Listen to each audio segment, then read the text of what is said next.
Hello everyone, আসসালামু আলাইকুম। তো আজকে আমরা একটা নতুন লেকচার শুরু করতে যাচ্ছি। তো আমরা জানো যে 9.6 ইতিমধ্যে সম্পূর্ণ করেছি। আজকে আমরা হচ্ছে 9.7 রূপন্তি প্রকাশনীর বইটা নিয়ে কথা বলছি।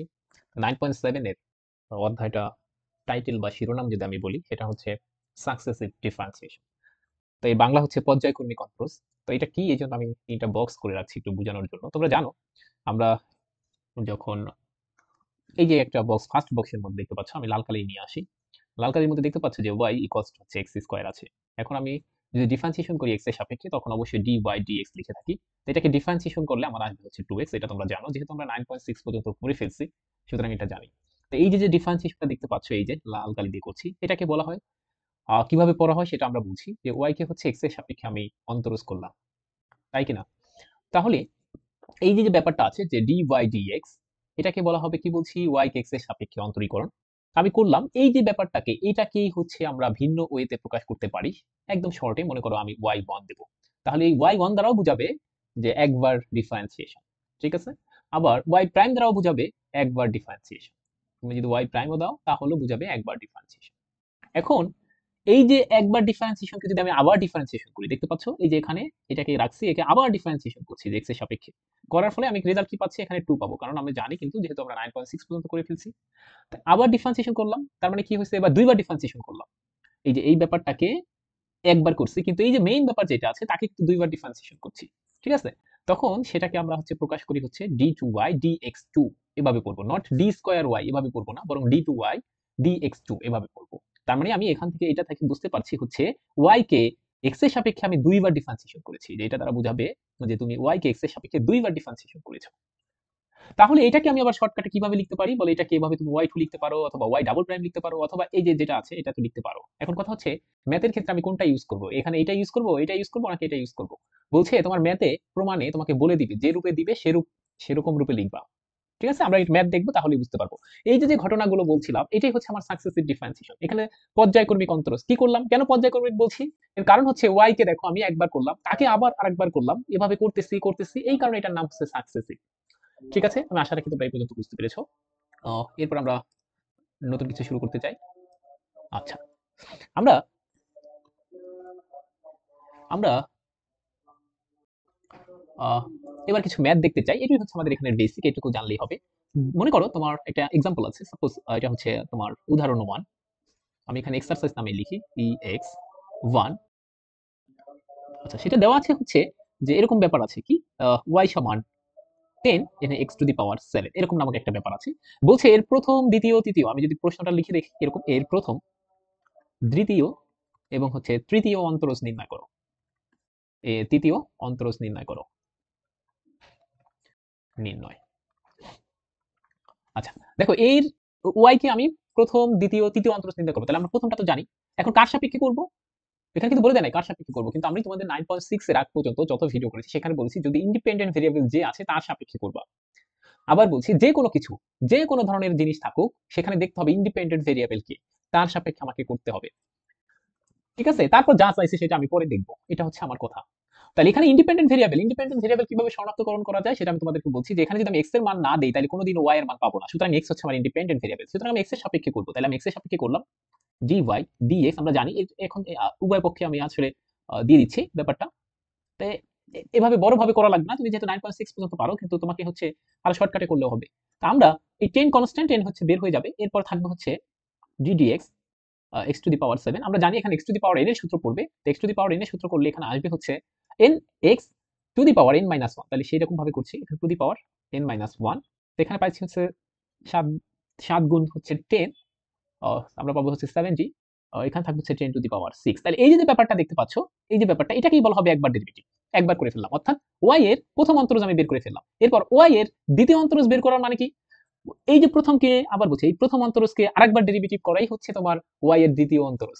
তাহলে এটাকে আমি যদি শর্টকাটে নাম দেই y1, কোনো সমস্যা নাই, তুমি যদি আবার এটাও দাও কোনো সমস্যা নাই, কারণ অঙ্কের মধ্যে বলে দেয় নাই প্রথম ডেরিভেটিভটা এরকম বের করো। যদি বলতো যে এই আকারে বের করো y1 y2 y3, এটা দ্বারাও কিন্তু প্রথম দ্বিতীয় তৃতীয় অন্তরজ বোঝাচ্ছে y এর, ঠিক আছে? তখন কিন্তু আমরা এইভাবে আকারে লিখতাম। এখন যেহেতু কোনো আকার বলে দেয় না এই অঙ্কের মধ্যে, তুমি যে কোনো আকার লিখতে পারো। কেউ যদি এই আকারে লিখে, এই y1 না লিখে সে যদি এরকম লিখে সেটাও হবে। আর কেউ যদি মনে করে যে না আমি আমার সুবিধা মতো দেবো, শর্টকাট করে ফেলবো, এরকম দেবো, সেটাও হবে। কেন? কারণ এখানে কিন্তু কোনো কিছু বলে দেয়নি। কিন্তু অঙ্কের মধ্যে যদি কোনো আকার বলে দেয় যে এভাবে প্রকাশ করো, তখন কিন্তু সেভাবে লিখবা। ঠিক আছে? আচ্ছা, তাহলে আমরা এরপরে এটাকে আবার দ্বিতীয়বার ডেরিভেটিভ করতে চাই, কার সাপেক্ষে? এক্স এর সাপেক্ষে। তাহলে আমি যদি আবার করি, দেখো এখানে যদি y1 দাও, এখানেও আমি উভয় পক্ষে ডেরিভেটিভ দিচ্ছি এক্স এর সাপেক্ষে। এখানে হচ্ছে 70, এখানে x টু দি পাওয়ার 6, আবার যথারীতি 70 হচ্ছে কনস্ট্যান্ট, বের হয়ে আসবে। এখানে থাকবে এরকম, আবার x to the power n এর সূত্র পড়বে, এখানে একটা 6, এখানে x টু দি পাওয়ার 5 হবে, তোমরা জানো এগুলো। এখানে আবার আসবে হচ্ছে 420, এখানে থাকবে হচ্ছে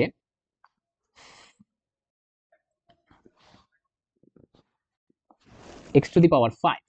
ওকে, তাহলে এই দেখো y1 কে যে তুমি ডেরিভেটিভ করলা কার সাপেক্ষে? x এর সাপেক্ষে, তাহলে তুমি দ্বিতীয় অন্তরজ পাবা। সেই দ্বিতীয় অন্তরজকে তুমি এই যে এটা থেকে আমি বলছি যে y1 কে মানে একবার কে তুমি আবার একবার ডেরিভেটিভ কে তুমি এই যে একবার ডেরিভেটিভ y1 দ্বারা কিন্তু একবার ডেরিভেটিভ বোঝায়, একবার ডেরিভেটিভ কে তুমি x এর সাপেক্ষে অন্তরজ করছো, তার মানে তুমি সেখানে কয়বার অন্তরজ পাবা? দুইবার। বুঝতে পেরেছো কিনা? আর কেউ যদি এই y1 না লিখো, এরকম লিখো কি y1 এর পরিবর্তে যে যা আমি এইটা আকারে লিখবো, তাহলে দেখো সেই একই কথা আসবে, dy dx থাকবে এখানে। এবার এটা মানে কি বলছিলাম? d2y dx2 হবে। ঠিক আছে? তাহলে এটা মানেই তো হচ্ছে y2। সহজ কথা হচ্ছে এই y1 একবার ডেরিভেটিভকে তুমি যদি আবার অন্তরজ করো, তাহলে এটাকে বলা হয় সেকেন্ড ডেরিভেটিভ। সেকেন্ড ডেরিভেটিভকে তুমি এভাবেও লিখতে পারো। আচ্ছা, আর কেউ যদি চাও এভাবে লিখবা, সে এভাবেও লিখতে পারো, কারণ অঙ্কের মধ্যে বলে দেওয়া নাই যে তুমি কিভাবে প্রকাশ করবা। এখন এই y2 কে আবার একবার ডেরিভেটিভ করলে আমি y3 পেয়ে যাবো। তাহলে আমি আবার একবার ডেরিভেটিভ করি y2, এখানে কত আসবে? আমরা যথারীতি বুঝতে পেরেছি আগেরটার মতো, এখানে 5 x টু দি পাওয়ার 4 আসবে। এই যে y2 কে আরেকবার তুমি x এর সাপেক্ষে ডেরিভেটিভ করছো, তার মানে হচ্ছে y3 পেয়ে যাবা। আর এখানে পাবা কত? এখানে পাবো 0, 5 দুগুণে 10 এর 0 আর থাকে 1, 4 5 20, আর হচ্ছে তাহলে 21 হবে। আর এখানে x টু দি পাওয়ার 4 পাবা। এই যে দেখো তুমি কি করলা? y কে পর ডেরিভেটিভ করলা, অর্থাৎ প্রথম, দ্বিতীয়, তৃতীয়, এই যে পর কাজগুলো করলা, এই কারণে এটাকে বলা হয় পর্যায়ক্রমিক অর সাকসেসিভ ডিফারেন্সিয়েশন। আমরা কি বুঝাইতে পারছি? এই ঘটনাকে বলা হবে পর্যায়ক্রমিক অর সাকসেসিভ ডিফারেন্সিয়েশন। আচ্ছা, আমি মনে করি নাই এই তোমরা এটা পারবা। এখন কেউ যদি এই y1 না লিখে এখানে, কেউ যদি এখানে y প্রাইম লিখে, তারটাও হবে। কেউ যদি এখানে dy dx লিখে, তারটাও হবে। এই y2 কে কেউ যদি এটা না লিখে y y2 প্রাইম লিখে, সেটাও হবে। কোনো ধরনের সমস্যা নাই। মানে একবার না দিয়ে দুইবার, সরি, এখানে প্রাইমটা দুইবার দিতে হবে, তাইলে একটু ভালো লাগবে যে এটা দুইবার ডেরিভেটিভ করছি। তখন আর এরকম y2 দেওয়া লাগবে না, এখানে y ডাবল প্রাইম দিতে হবে। ঠিক আছে? আচ্ছা, আর অথবা কেউ যদি চায় এভাবে লিখবে d2y dx2, সে এভাবেও দিতে পারে, কোনো ধরনের সমস্যা নেই। আচ্ছা, আমরা আশা রাখি এতটুকু বুঝতে পেরেছি। তো আমরা এটা একটু মুছে দিতে চাই, কারণ এখানে গুরুত্বপূর্ণ কোনো কিছু ছিল না। তো আমি একটু মুছে দিতে চাচ্ছি। ওকে,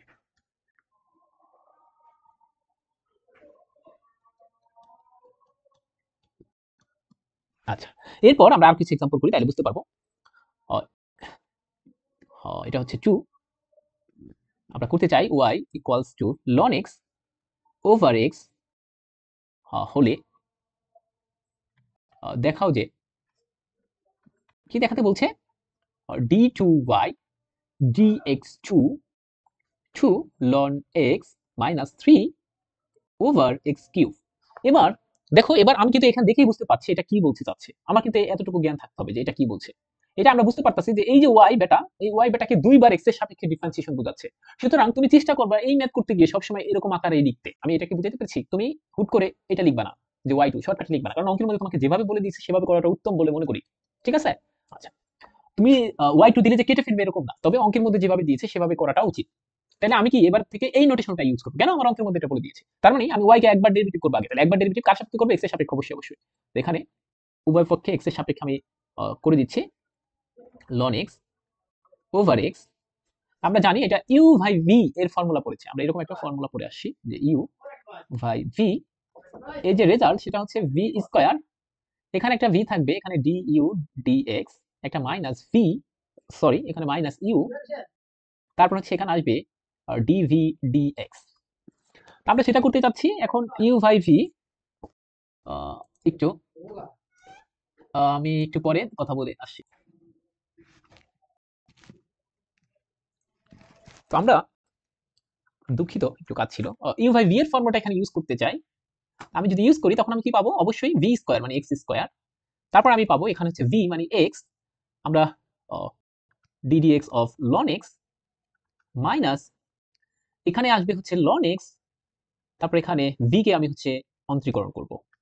এখানে x, এখানে ln x মানে হচ্ছে 1 ওভার x, এখানে একটা ln x, এখানে আমি v লিখে ফেলছি, দেখছো? তোমরা এই কাজটা করো না, v মানে হচ্ছে আমার x, এখানে x দিতে হবে। ওকে, তো x কে করলে আসবে হচ্ছে 1 x এর সাপেক্ষে, এগুলো তোমরা জানোই কারণ আমি আর বিস্তারিত বলছি না। x স্কয়ার এটা সমান কি পাচ্ছি, x আর x কাটা যাবে, তো 1 minus ln x over x square হচ্ছে আমরা পাচ্ছি।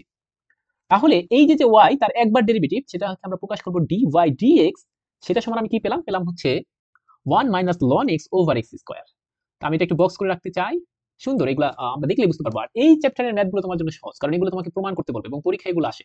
অন্যান্য চ্যাপ্টারের ক্ষেত্রে তুমি আসলে বুঝতে পারো না যে তোমার কি করতে হবে, কিন্তু এই চ্যাপ্টারের ক্ষেত্রে অঙ্কগুলা খুবই সহজ। আচ্ছা, তাহলে এটা একবার ডেরিভেটিভ পেয়ে গেলাম, এটা হচ্ছে একবার ডেরিভেটিভ পেয়ে গেলাম, একটু ঠিক করে দিচ্ছি। হ্যাঁ, এবার আমরা এটাই কিন্তু আমাকে থেমে যেতে বলেনি, দেখো এটাই কিন্তু আমার থেমে যেতে বলছে, বলছে দুইবার ডেরিভেটিভ বের করতে। তাহলে আমাকে যেতে হবে দুইবার ডেরিভেটিভে, যেতে চাই এটাকে তাহলে আরেকবার করতে হবে। আমি কালো কালিতে আবার ফিরে আসি, তো এইটাকে আবার করতে হবে, এইটাকে আবার করতে হবে, এই দেখতে পাচ্ছ এই যে ব্যাপারটা, এটাকে আবার করতে হবে। আমি এটাকে করতে চাই, তাহলে এখানে আবার এক্স এর সাপেক্ষে করে দেবো, এখানে আবার এক্স এর সাপেক্ষে করে দিলাম, উভয় পক্ষে দিয়ে দিচ্ছি আমি। এটা তোমাদের জন্য এখন বোঝাটা খুব সহজ। এখানে 1 minus ln x over x square থাকবে। এবার দেখো আমি এখানে নিয়ে আমার কোনো ধরনের বাম সাইড নিয়ে আমার কোনো ধরনের টেনশন নাই, কারণ এটাকে লেখা যায় d2y dx2, এটাই আমাকে বের করতে বলছে। দেখতে পাচ্ছ এই যে আমাদের যে রেজাল্টটা, এই যে এখানে যে রেজাল্টটা, সেটাই কিন্তু আমাকে, এটা বাম সাইড নিয়ে নাই, আমাকে প্রমাণ দেখতে হবে, প্রমাণে কি চাইছে ওই ব্যাপারটা আসে কিনা। তো এখানে ডান সাইডের মধ্যে দেখো আবার u/v এর ফর্মুলা চলে আসছে। তো আমি এটাকে যদি আমি v ধরি, তাহলে v স্কয়ার মানে x স্কয়ারের পাওয়ার স্কয়ার, আর এখানে x স্কয়ার, এখানে dx 1 মাইনাস ln x, আর এখানে মাইনাস 1 মাইনাস ln x থেকে যাবে, আর এখানে আমরা আমরা হচ্ছে x স্কয়ার কে করব u/v এর ফর্মুলা। তাহলে এখানে কি পাচ্ছি দেখো x স্কয়ার, আর আমরা জানি ডিফারেন্সিয়েশন একে দিয়ে দিতে পারি, একে দিয়ে দিতে পারি, তাই না? এরকম একটা প্রপার্টি আছে। তো দিয়ে দিলে 1 কে করলে আসবে 0, সেজন্য আর করছি না। ওখানে আসবে হচ্ছে গুণ আকার, অবশ্যই অবশ্যই এখানে আসবে হচ্ছে একটা মাইনাস, তাহলে মাইনাসটা আগে দিয়ে ফেলি, এখানে একটা মাইনাস, ln x কে করলে আসবে 1 ওভার x। আচ্ছা, এরপর 1 মাইনাস, সরি এখানে প্লাস দিয়ে ফেলছি, 1 মাইনাস ln x, আর এই যে x স্কয়ার তাকে আমরা ডিফারেন্সিয়েশন করতে চাই, তাহলে আসবে হচ্ছে 2x, আর এটা পাই হচ্ছে x টু দি পাওয়ার 4। এবার আমাদের প্রমাণের দিকে তাকাতে হবে। এই যে ব্যাপারটা দেখতে পাচ্ছ, আমি একটু আরেকটু বক্স করতে চাই, ভিন্ন কালার দিয়ে বক্স করতে চাই। এই যে ব্যাপারটা দেখতে পাচ্ছ, এটা হচ্ছে আমার প্রেমিকা, সহজ কথা। এইদিকে আমি তাকায় থাকবো, যত তাকাবো তত শান্তি পাবো। তাহলে এখানে কি হয়েছে দেখো, x এর পাওয়ার কিন্তু একটা কমছে, আর এখানে আমাদের আসছে 4, তার মানে বুঝতে হবে আমরা যে কোনো মূল্যে একটা x কমন নেওয়ার চেষ্টা করবো, উপরে নিচে, তারপর কাটাকাটি করবো। তাহলে আমি আমার প্রেমিকার ন্যায় একটু সাজানোর চেষ্টা করি, কারণ আমাকে ওইভাবে নিতে হবে প্রমাণটা। তাহলে এখানে দেখো এই x আর x একটা কাটা যেতে পারে, তাহলে মাইনাস x থাকে, আর এখানে এখানে আমরা পাচ্ছি হচ্ছে দেখো এই 2x কিন্তু এর সাথে গুণ, মাইনাস 2x, আর এই মাইনাস মাইনাস প্লাস, এখানে প্লাস 2x ln x। আমরা 2x টা পরে দিব না, আবার বলছি কেউ কেউ কিন্তু এরকমও লিখতে পারো যে ln x ইনটু 2x, এটা দিলে অনেক সময় বোঝা যায় এই ln এর পাশেই মনে হয় এগুলো আছে। এই সেই জটিলতা এড়াতে আমরা আগে নিয়ে যাবো, এটা আমরা বারবার বলেছি 9.6 এর আগ পর্যন্ত যত ভিডিও আছে। তাহলে এখানে পাই x টু দি পাওয়ার 4। তো এখান থেকে আমি যদি আরো সুন্দর করতে চাই, তা আমি কিভাবে লিখতে পারি, 2x টাকে এই পাশে নিয়ে আসলাম, যেহেতু এটা প্লাস আছে 2x ln x, আর এখানে পাই হচ্ছে আমি 3x, এখানে x cube, sorry x to the power 4, আমি আমার প্রেমিকার মতো করে সাজাতে গিয়ে আগে করে ফেলছিলাম। এবার আমি হচ্ছে উপরে থেকে একটা x কমন নিতে চাই, 2 ln x মাইনাস 3 ওভার এখানে x টু দি পাওয়ার 4। এবার দেখো একটা x কেটে দাও, তাহলে পাই হচ্ছে 2 ln x মাইনাস 3, এখানে হচ্ছে পাই x কিউব। দেখো আমাদের মিলে গেছে, এই যে আমাদের মিলে গেছে। তাহলে এভাবেই হচ্ছে আমাদের হচ্ছে সাকসেসিভ ডিফারেন্সিয়েশনের ম্যাথগুলো করতে হবে, এবং আমরা দেখলে বুঝতে পারবো যে এটা কতবার করতে বলছে, এবং আমাদের প্রমাণ দেখবো, চারপাশের প্রমাণ দেখবো, প্রমাণ দেখে অটোমেটিক আমি বলে দিতে পারবো যে আমার কিভাবে হচ্ছে ম্যাথগুলো হবে। এটা হচ্ছে আমাদের কথা। তো আশা রাখি তোমরা হচ্ছে সাকসেসিভ ডিফারেন্সিয়েশনের ম্যাথগুলো বুঝতেছো। তো আমরা পরবর্তী ম্যাথটা যেতে চাই, পরবর্তী ম্যাথে যেতে চাই, আমরা উদাহরণ 3 নিতে চাই, এটা হচ্ছে উদাহরণ 3। আচ্ছা, 3 তে দেওয়া আছে, একটু কঠিনটা নিয়ে এবার, এরকম যে y equals to a E two the power mx plus এখানে দেওয়া আছে b E two the power minus mx। এটা হলে হলে আমরা প্রমাণ করতে বলছে, প্রমাণ করো যে, তা প্রমাণ করতে বললে আমাদের জন্য ভালো, প্রমাণ করো যে, এই কারণে এই চ্যাপ্টার থেকে অবশ্যই অবশ্যই ম্যাথ আসবে বোর্ডে। y2 এখানে m square y equals to 0। আচ্ছা, আমরা স্পষ্ট দেখতে পাচ্ছি একটা ব্যাপার যে প্রমাণ করতে বলছে, তারপরে হচ্ছে যে y2 m2y। তো এখান থেকে আমরা বুঝতে পারছি যে আসলে যে প্রমাণ করতে বলছে সেটাকে আমি একটু বক্স করে ফেলতে চাই, তারপর তাদের পরিচয় সম্পর্কে একটু জানতে চাই যে তোমরা কারা, এটা একটু জানতে চাই। তো ওকে, প্রমাণ সম্পর্কে একটু জানতে চাই, আমাকে একটু সময় দিতে হবে। এখানে এই যে আমি বক্স করতে চাই, এখানে দেখতে পাচ্ছ এখানে আমাদের একটু বুঝতে চাই এম যথাযথ একটা হচ্ছে কনস্ট্যান্ট, এই এমটা হচ্ছে একটা যথারীতি কনস্ট্যান্ট, আর এই যে y2 জাস্ট হচ্ছে আমরা বুঝতে পারতেছি এটাকে হচ্ছে y এর দুইবার অন্তরজ, সহজ কথা। আর y তো যথারীতি যা y সেটা নিয়ে আমাদের কোনো মাথা ব্যথা নাই, y এইগুলো আমাকে বের করতে হবে। তা এই অঙ্কের মধ্যে আমার m আমার বের করার দরকার নেই, y আমার বের করার দরকার নেই, আমার হচ্ছে y2 টা দরকার। তা আমি সেই জন্য আমার y2 কে খুঁজতে যেতে হবে। তা y2 কে খোঁজা মানে y2 মানে কি, এখানে ইন্ডিপেন্ডেন্ট ভেরিয়েবল কে আছে তাকে দেখা, তার সাপেক্ষে আমি করতে থাকবো। তাহলে এখানে করব dy, এটাকে লিখবো হচ্ছে dx, উভয় পক্ষে দিতে চাই। এবার কিন্তু আমার অঙ্ক বড় করা যাবে না, আমি মুখে মুখেও চাইলেও করতে পারি। তা তোমরা, আমি প্রথমবার দেখে একটু করে দিচ্ছি, তোমরা কিন্তু চাইলে মুখে মুখেও করতে পারো অঙ্ক শর্টকাট করার জন্য। এখানে দিয়ে দাও, প্রথমবার দেখে আমি দিয়ে দিচ্ছি। এবার দেখো আমি কিন্তু এই নোটেশনটা আর ইউজ করবো না। কেন ইউজ করবো না? কারণ আমার অঙ্কের মধ্যে দেখো এবার y2 দেওয়া আছে, তার মানে আমার বুঝতে হবে এই নোটেশনটাকে যদি আমি y1 লিখি তাহলে আমার জন্য বেটার হবে। এবার সবাইকে দিয়ে দিতে পারি, আমি দিয়ে দিলাম অপারেটরটা, সবাইকে দিয়ে দিলাম a e⁻mx, এরপর এখানে আবার দিয়ে দাও b e⁻−mx, এটা অবশ্যই অবশ্যই ব্র্যাকেট। আচ্ছা, এখান থেকে আমরা দেখো এই কনস্ট্যান্ট বের করে নিয়ে আসবো। আর e⁻x এর সূত্র হচ্ছে e⁻x, আসলে কিন্তু ওটা x ছিল না, ওটা ছিল m, এই কারণে একটা m আসবে। তো আমি সেই mটাকে সামনে নিয়ে যেতে চাই। তা আমার তো লিখে দাও, সামনে লিখে দাও, সেটা হচ্ছে আমরা লিখি a, তারপর হচ্ছে m e⁻mx। আবার পরবর্তীটা দেখো আমি আমি তো জানি, এই কারণে আমি একটু পরে দিচ্ছি, এটা প্লাস দিয়ে দিলাম। আবার b কনস্ট্যান্ট, b কে বের করে নিলাম। e⁻x এর সূত্র হচ্ছে e⁻x, কিন্তু আসলে কিন্তু এটা x ছিল না, ওটা ছিল -mx, এই কারণে এখানে একটা মাইনাস আসবে। তাহলে সূত্রের মাইনাস, এখানে একটা মাইনাস চিহ্ন দাও, এখানে একটা m আসবে। তাহলে এটাই হচ্ছে আমার একবার ডেরিভেটিভ, y কে একবার x এর সাপেক্ষে ডিফারেন্সিয়েশন করলাম, সেটা পাইলাম হচ্ছে এই রেজাল্টটা। আমি একটু বক্স করে রাখতে চাই, আবার যথারীতি বক্স করতে চাই, লাল কালি দিয়ে করে দিই। আচ্ছা, এটা হচ্ছে আমার একবার ডেরিভেটিভ। এবার আমাকে দ্বিতীয়বার করতে হবে, অর্থাৎ এই y1 কে আরো একবার করতে হবে। তাহলে আমি আবার করতে চাই, আমরা জানি আবার করে দাও x এর সাপেক্ষে y1, এটাকে করলে আমরা আবার সবাইকে ডেরিভেটিভ দিয়ে দিতে পারবো। তো আমি একটু শর্টকাট করে ফেলতে চাই, এত বড় করে করবা না এই অঙ্কগুলা, তুমি মুখে মুখে করে চেষ্টা করবা। মাইনাস থাকবে এখানে b, m আছে, সরি, m e⁻−mx। তাহলে এখানে আমি আবার a কনস্ট্যান্ট, m ও কনস্ট্যান্ট বের হয়ে যাবে, a m বের হয়ে যাবে। আর e⁻mx কে আমি x এর সাপেক্ষে অন্তরজ করতে চাই, তাহলে আসবে হচ্ছে e⁻x, এটার সূত্র, কিন্তু আসলে কিন্তু এটা x না, ওটা ছিল mx, এই কারণে এখানে আরেকটা m হবে। তো আরেকটা m দিলে আসলে m স্কয়ার, আমি একটু সুন্দর করে এখানে লিখে দিতে চাই, তাহলে এখানে আসবে হচ্ছে m স্কয়ার। আচ্ছা, পরবর্তীতে মাইনাস এই বি এম আবার কনস্ট্যান্ট যথারীতি বের করে নিয়ে আসলাম। e⁻−mx কে করলে আমি পাবো হচ্ছে, এখানে মনে করে নিতে হবে এটা আছে e⁻x, করলে e⁻x, কিন্তু আসলে কিন্তু এটা x ছিল না, এটা ছিল -mx। -mx কে যদি আবার x এর সাপেক্ষে করি তখন আসবে হচ্ছে এটা আবার -m, তাহলে -m মাইনাস মাইনাস এখানে প্লাস, আর একটা m আসবে, এখানে স্কয়ার হয়ে যাবে। আমরা আশা রাখি এটা বুঝতে পেরেছি। তো এখান থেকে এখন আমাকে যদি একটু আমি চাইলে কমন নিতে পারি, সেখান থেকে এখান থেকে আমরা এটাকে লিখতে পারি y2, এটাকে লিখতে পারি y2, আর এখানে লিখতে পারি a m square e m x, আর এখানে b m স্কয়ার e⁻−mx।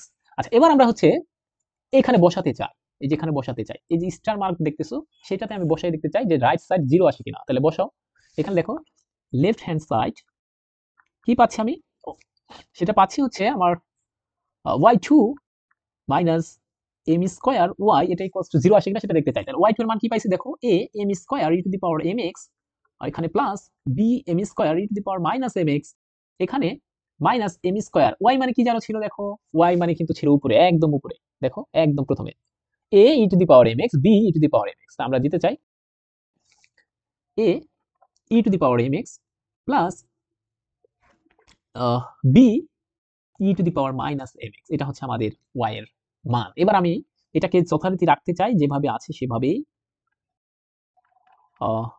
এবার এটার সাথে করে দাও মাইনাস, তাহলে a m স্কয়ার e⁻mx, এখানে minus b m square e⁻−mx। এবার দেখতে পাচ্ছ আমি কাটাকাটি করতে চাই, যে এই পার্টের সাথে তোমরা কাটাকাটি করবা না, এই পার্টের সাথে এই পার্ট মিলে যাচ্ছে, তার মানে হচ্ছে শূন্য হয়ে যাবে। আমরা এখানে শূন্য দিয়ে লিখতে পারি এটাই হচ্ছে রাইট হ্যান্ড সাইড। এই অঙ্কগুলো আমরা বুঝতে পারছি যে এগুলো আসলে প্র্যাকটিস করতে হবে অনেকবার, তাহলে আমাদের জন্য ভালো হবে। এটা হচ্ছে আমাদের কথা। তারপরে আমরা 3 চলে গেছে, আমরা যদি 4 করতে চাই, আরেকটা অঙ্ক, 4 দিকে তাকাতে চাই, 4 এক্সারসাইজ 4 দিয়ে দিচ্ছি। আচ্ছা, এখানে তোমাকে দেওয়া আছে, মনে করো y equals to tan inverse x হলে কি প্রমাণ করতে বলছে দেখি, প্রমাণ করো যে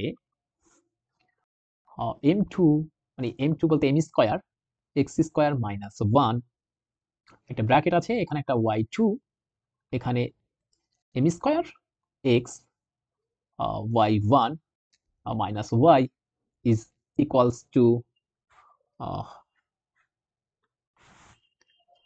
একটু দেখতে চাই, ইজ ইকুয়ালস, আমি মনে হয় ভুল করেছি, sorry.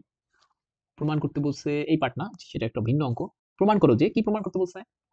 1 minus x square y2 plus 2x y1 equals to 0। এবার একটা তোমাদেরকে কথা বলি, লিখে রাখো যে এই ম্যাথগুলো আমরা দুটো টেকনিকে সলভ করবো। আমি একটু এখানে লিখে দিচ্ছি, একদম জাস্ট কখনো যদি দেখো সাকসেসিভ এরকম 2বার 3বার 4বার পর্যন্ত তোমাদের সর্বোচ্চ আসতে পারে, এর বেশি আসবে না। তবে এমসিকিউতে শর্টকাট আমাদের কিছু টেকনিক শিখতে হবে, সেটার জন্য অসংখ্যবার আসতে পারে।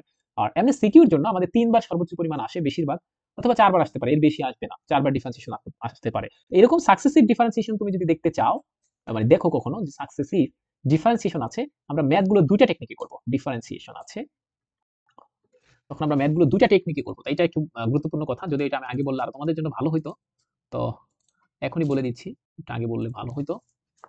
তো আমরা এই ম্যাথগুলো দুইটা টেকনিকে করব। আচ্ছা, দুইটা টেকনিকে করব। কি কি technique? One technique, number one. আচ্ছা, এক নাম্বার টেকনিক হচ্ছে,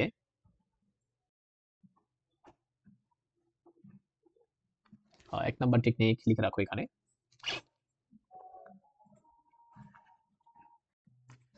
এখানে আরেকটা টেকনিক দিয়ে দাও।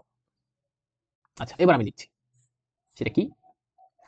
যদি দেখো যে ফার্স্ট ডেরিভেটিভের একটা ব্যাপার, সেটা হচ্ছে ভগ্নাংশ আকারে আসছে, ভগ্নাংশ আকারে, তখন left hand side and right hand side ধরে অঙ্ক করব না, রাইট হ্যান্ড সাইড ধরে ম্যাথ করব না। সহজ কথা, এটুকু মনে রাখবো। কিভাবে করবো সেটা আমরা পরবর্তী দেখবো। ম্যাথ করব না, ওকে। যদি দেখো কখনো যে না ফার্স্ট ডেরিভেটিভের মান তোমার ভগ্নাংশ আকারে আসছে, ভগ্নাংশ আকারে আসে না, ভগ্নাংশ আকারে আসে না, তখন left hand side and right hand side use করব। জাস্ট এতটুকু টেকনিক মনে রাখবা। এই যে টেকনিক দিয়ে আমরা হচ্ছে পুরো 9.7 এর ম্যাথগুলো করতে পারবো। তবে এটা একটু জানা দরকার, নাহলে আবার অনেকে বলতে পারে যে এর আগের ম্যাথ করছেন left hand right hand side ধরে, তাও কেন এখানে আবার আমরা left hand right hand side ধরি না, তা তোমরা বুঝতে পারবা, কারণ ভগ্নাংশ থাকলে আমি পরবর্তীতে বলবো। তো আমি এটা নিয়ে ইতিমধ্যে ম্যাথ করে ফেলছি, এই ম্যাথগুলো করতেছি। তো তুমি দেখতে পাচ্ছ যে আমাদের প্রথম ম্যাথ যেটা, যে এক্সাম্পল 3 ছিল, সেটা ফার্স্ট ডেরিভেটিভের মধ্যে কিন্তু কোনো ধরনের ভগ্নাংশ ছিল না। ছিল বলো, এই যে লাল বক্স যেটা দেখতে পাচ্ছ, সেটার মধ্যে কোনো ধরনের ভগ্নাংশ ছিল না। এই কারণে আমি হচ্ছে দেখো লেফট হ্যান্ড সাইড এবং রাইট হ্যান্ড সাইড ধরে অঙ্কগুলো করেছি। পরবর্তীতে আমি এটাও করতে চাচ্ছি, এক্সাম্পল এক্সারসাইজ হচ্ছে 4 অথবা এক্সাম্পল 4 বলতে পারো, এক্সারসাইজ না বলি, সেটা আমি করতে চাচ্ছি। তো আমি এখানে সেই দেখতে চাই যে ভগ্নাংশ আসে কিনা। ফার্স্ট ডেরিভেটিভ বের করতে হবে, কার সাপেক্ষে করতে হবে? অবশ্যই ইন্ডিপেন্ডেন্ট ভেরিয়েবলের সাপেক্ষে। এখানে দিয়ে দাও, একবার ডেরিভেটিভ দিয়ে দিচ্ছি সবাইকে। tan ইনভার্স x মানে কত বলো তো? tan ইনভার্স x মানে হচ্ছে, আচ্ছা আমি আগে এখানে বসাই, তারপর সূত্র ইউজ করছি। এখানে দেখো কিভাবে নোটেশনটা ইউজ করছে, y2 y1। এই কারণে এই কারণে এই কারণে আমাকে এই যে dy dx, এটাকে আমি হচ্ছে y1 লিখবো। কেন? কারণ এখানে হচ্ছে এইভাবে নোটেশনটা ইউজ করছে। আর tan ইনভার্স x এর সূত্র হচ্ছে 1 ওভার 1 প্লাস x স্কয়ার। দেখো তো ফার্স্ট ডেরিভেটিভটা আমার যে ভগ্নাংশ আসছে কিনা। এই কারণে আমি কি বলছি যে আমরা কখনো লেফট হ্যান্ড রাইট হ্যান্ডের চেষ্টা করব না। এরকম যদি ভগ্নাংশ দেখো তখন কিভাবে করবা? তখন এটা কিন্তু আমার টেকনিক, আমি যদি এইটাকে টেকনিক 1 ধরি, এটা হচ্ছে আমার টেকনিক 1, টেকনিক 1 এটা দেখলাম সহজ, টেকনিক 1, এটা হচ্ছে টেকনিক 2। এখন কথা হচ্ছে এই দুইটা টেকনিক কেন ইউজ করা হয় সেই কথা আমি একটু শেষের দিকে বলবো। টেকনিক 2 কারণ হচ্ছে, দেখো এখন যদি আবার এটাকে আমি যেই ডিফারেন্সিয়েশন করতে যাই y1 কে, যেহেতু ভগ্নাংশ আছে, u বাই v রুল খুব কঠিন হয়ে যাবে, তাই না? এই কারণে তখন আমাকে y2 বের করতে হবে, y2 টা বিশাল একটা জটিল ফর্মে আসবে, তখন আবার করতে হবে, মানে এখানে বসাইতে হবে। আমি সেটা করতে চাই না, আমি সরাসরি এখান থেকে রেজাল্টটা নিতে চাই। কিভাবে? দেখো এটা একটা সরাসরি, আমি কি কথা বুঝাতে পারছি? আমি একটু বলে দেই যে কি সমস্যা। আমি যদি আবার যথারীতি আগের মতো এরকম করতাম, যে y1 কে আবার ডিফারেন্সিয়েশন করব, তাহলে উভয় পক্ষে আবার দিতে চাই, right hand side left hand side ধরে করলে তখন আমার জন্য এরকম একটা সমস্যা হয়তো। কি? এই যে এটা v স্কয়ার, তারপর এখানে v ddx অফ u, এখানে মাইনাস u, তারপর এখানে আবার করতে হবে ddx of 1 plus x square. দেখছো এখানে x টু দি পাওয়ার 4 যুক্ত একটা টার্ম চলে আসতো, এরকম সামথিং, মানে এখানে এরকম থাকতো, এখানে যদি তুমি ভাঙাইতা এটা x⁴ যুক্ত চলে আসতো, তারপর এটাকে আবার করতে হবে, করতে পরে এখানে এসে মিলাতে হবে। বলছে না এত কষ্ট করার দরকার নেই, যখন দেখবে এরকম ফ্র্যাকশন আসে তখন তুমি একটা সহজ নিয়ম করে দিবা। কি নিয়ম? মনে মনে এখানে 1 আছে না নিচে, এই আর গুণন করে দাও, গুণন করলে এখানে আসবে 1 প্লাস x², এখানে আসবে হচ্ছে y1 ইকুয়ালস টু 1। এবার আবার তুমি ডিফারেন্সিয়েশন করো। কেন কেন ডিফারেন্সিয়েশন করতে হবে? কারণ আমার অঙ্কের মধ্যে দেখতে পাচ্ছ y2 মানে দুইবার ডিফারেন্সিয়েশন দরকার, এই কারণে আমার দুইবার ডিফারেন্সিয়েশন করতে হবে। আবার বলছি, ফার্স্ট ডেরিভেটিভকে কখনো যদি দেখতে পাও ফ্র্যাকশন আকারে আসে, এরকম গুণ করে দিবা, তারপর ডিফারেন্সিয়েশন করবা। এবার তুমি ডিফারেন্সিয়েশন করতে চাও x এর সাপেক্ষে, তাহলে আমি দিয়ে দিতে চাই y1, এটা কিন্তু 1, এখানে ডিফারেন্সিয়েশন করতে চাই, এখানে 1। ওকে, তো এবার এখানে দেখতে পাচ্ছ এই পুরাটাকে যদি আমি ইউ ধরি, এটাকে যদি ভি ধরি, তাহলে কি পাচ্ছি আমি ইউ কে বের করে রাখছি 1 প্লাস x², ওখানে ডি ডিএক্স, এখানে y1 প্লাস y1 কে রাখছি বাইরে। এবার হচ্ছে 1 প্লাস x² কে আমি অন্তরীকরণ করছি, এটাকে করলে 0 পাচ্ছি। দেখতে পাচ্ছ 1 প্লাস x² y1 মানে y কে একবার ডেরিভেটিভ, তাকে আবার ডেরিভেটিভ করছি, তাহলে এখানে পাবো হচ্ছে y2, এখানে y1, আর এখানে পাচ্ছি কত, 1 কে করলে 0, এটাকে করলে 2x, তাই 2x। এটাকে সুন্দর করে সাজাই গুছাই লেখো, দেখো তোমার প্রেমিকার ন্যায় চলে আসছে। 1 প্লাস x² y2, এখানে 2x y1 ইকুয়ালস টু 0। দেখতে পাও তোমার যে বক্স করা প্রেমিক আছে তার দিকে তাকাইলে দেখতে পাচ্ছ রেজাল্ট মিলে গেছে। অর্থাৎ আমি কোন টেকনিকে ইউজ করব সেটা, এই যে দুটো টেকনিক কথা বললাম, কেন এই টেকনিক 2টাতে কেন left hand right hand side ধরবো না, তাতে করে দেখতে পাচ্ছি এটা ফ্র্যাকশন আসলে আমাদের জন্য সব কঠিন হয়ে যাবে, আবার ডেরিভেটিভ করতে হবে, স্কয়ার যুক্ত টার্ম চলে আসবে, তারপর আবার বসাইতে হবে। বলছে না এরকম দরকার নেই, তুমি যখনই দেখবা ফার্স্ট ডেরিভেটিভের মানে এরকম ফ্র্যাকশন আসে, তখনই হচ্ছে এরকম আর গুণন করে দিয়ে আবার ডেরিভেটিভ করবা, দেখবা অঙ্ক মিলে যাবে, তখন আর left hand right hand side লাগবে না। তোমার প্রশ্ন আসতেই পারতো যে আপনি এক্সাম্পল 3 তে করেছেন এরকম left hand right hand side, কিন্তু 4 কেন করেননি? কারণ হচ্ছে আমি এই কারণে করি। তো প্রত্যেকটা অঙ্কের মধ্যে ব্যাখ্যা আছে এরকম লুকায়া, প্রত্যেকটা অঙ্ক আমাকে এইভাবে জানতে হবে, তাইলে আমি ভালো করতে পারবো, এছাড়া করতে পারবো না। ওকে ওকে, তা এরপর আমি